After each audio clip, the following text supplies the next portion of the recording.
না ছানা, না খোয়াকির, না মাওয়া, অথচ উড়িষ্যার বিখ্যাত ছানা পোড়ার টেস্ট পাবেন এই মিষ্টিটায়। শুধুমাত্র কয়েকটা ঘরোয়া উপকরণ দিয়ে খুব কম খরচায় এই মিষ্টিটা বানিয়ে কাউকে টেস্ট করান, সে ঘুণাক্ষরেও বুঝতে পারবেন না যে এই ছানা পোড়াটা কি দিয়ে তৈরি। তাহলে প্রসেসটা একটু দেখে নিন।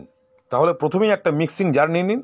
এবার এমন একটা বাটি নিন, সেই বাটির মাপে যতটা সুজি দেবেন ঠিক তার অর্ধেকটা চিনি দেবেন। এবার 3টে ছোট এলাচের খালি দানাগুলোকে দিয়ে এবার মিক্সিং জারের ঢাকনা বন্ধ করুন আর চাকা ঘুরিয়ে একটা ফাইন পাউডার তৈরি করে ফেলুন। তবে ঢাকনা খোলার সময় সাবধান, চোখে মুখে ঢুকে যেতে পারে। আর দেখুন ঠিক এই টাইপের পাউডার তৈরি হবে। তাহলে সুজিটা গুঁড়ো হয়ে গেল। এবার একটা কড়াই নিন আর তার মধ্যে 2 টাকার মতো নুন ঢেলে দিয়ে চারিদিকে একটু ছড়িয়ে দিয়ে একটা স্ট্যান্ড বসিয়ে গরম করতে বসিয়ে দিন। তাহলে কড়াইটা গরম হতে থাক, ততক্ষণে এই কাজটা করে ফেলুন। একটা বড় পাত্রের মধ্যে সুজি গুঁড়োটাকে ঢেলে দিন।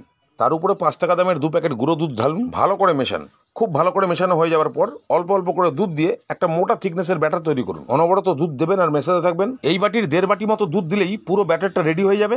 তারপরে 7-8 মিনিটের জন্য ঢাকনা দিয়ে রেখে দিন। এবার ধার উঁচু কোনো একটা থালা অথবা কেক টেন্ট নিয়ে নিন আর তার মধ্যে সামান্য একটু তেল দিয়ে ভালো করে এটা চারদিকে লাগিয়ে দিন। তবে এই সময় সর্ষের তেলটা ব্যবহার করবেন না, রিফাইন তেল, বাটার অথবা ঘি দিয়েই এটাকে মাখিয়ে নিতে হবে।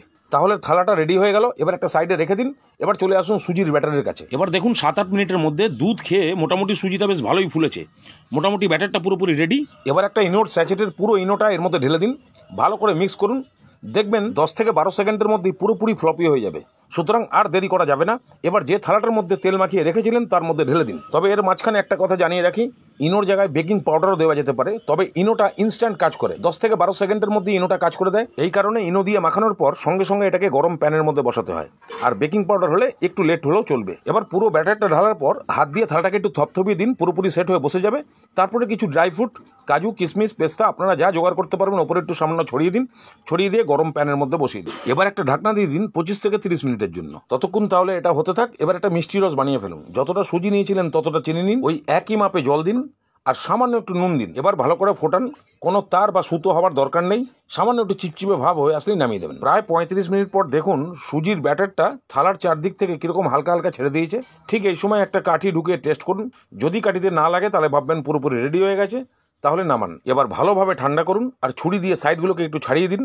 তারপরে একটা প্লেট ওপরে রেখে উল্টে দিন। এবার বাচ্চাদের থাপ্পড় মারার মতো আস্তে আস্তে 2-3টে থাপ্পড় মেরে প্লেটটাকে আস্তে করে তুলে দিন। ওয়াও, দেখুন একবার সেই পুরীর বিখ্যাত ছানা পোড়ার মতো দেখতে হয়েছে। তবে ওটা ছানা দিয়ে আর এটা মাত্র সুজি। আর টেস্ট 95 আর 100 ডিফারেন্সের মতো। এবার কাটছি, দেখুন কতটা সফট হয়েছে, আপনারা নিশ্চয়ই দেখে বুঝতে পারছেন। তাহলে ঘরের মেম্বার অনুযায়ী সবগুলোকে কেটে নিয়ে ওপরে অল্প অল্প করে চিনির শিরাটা ছড়িয়ে দিন। এতে অনেক বেশি সফট এবং জুসি হয়ে যাবে আর খেতে একদম পারফেক্ট ছানা পোড়ার মতো লাগবে। সামান্য সুজি দিয়ে যে এরকম ধরনের একটা আইটেম তৈরি করা যায়, একবার না বানালে আপনারা বুঝতে পারবেন না। তাহলে যেদিনকেই সময় পাবেন সুজির এই মিষ্টি আইটেমটা বানিয়ে সবাইকে দিন আর পুরীর হোটেলে বসে ছানা পোড়ার টেস্ট ঘরেই নিয়ে নিন।